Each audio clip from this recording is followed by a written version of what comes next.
আতঙ্কের আরেক নাম কিলিয়ান এমবাপ্পে। আমরা যারা মেসি ফ্যান বা আর্জেন্টিনা ফ্যান আছি, আমরা জানি যে মেসির অনেক রেকর্ড রয়েছে যেগুলোর ধারে কাছে হয়তো এমবাপ্পে কখনো যেতে পারবে না। কিন্তু প্রসঙ্গ যখন বিশ্বকাপের সর্বোচ্চ গোলদাতা হওয়া নিয়ে, তো এটা আমরা বিলিভ করি যে একটা সময় বিশ্বকাপের সর্বকালে সর্বোচ্চ গোলদাতা এমবাপ্পে হবে। তারপরেও একজন মেসি ফ্যান হিসেবে চাচ্ছিলাম অন্তত এই বিশ্বকাপ পর্যন্ত মেসি থাকুক শীর্ষে।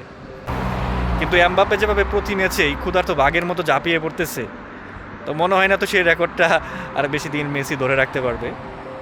আর তার সাথে আছে আরও দুই পাগলা ফুটবলার, মানে একজন হচ্ছে উসমান ডেম্বেলে, সে তো অলরেডি একবার ব্যালন ডিওর জিতে বসে আছে, আবার হয়তো জিতবে। আর একজন আছে মাইকেল ওলিস, মানে ওর কথা আর কী বলবো, আপনারা যারা মানে ওর খেলা দেখবেন তারাই বলতে পারবেন যে ওলিস কী জিনিস। তারপরও দেখা যাক কী হয়। এদিকে আর্জেন্টিনার ম্যাচ রয়েছে সামনে ক্যাপ ভার্দের সাথে, তো মেসিও হয়তো গোল করবে, তো লড়াইটা বেশ জমে উঠেছে। তো দেখা যাক শেষ পর্যন্ত কী হয়।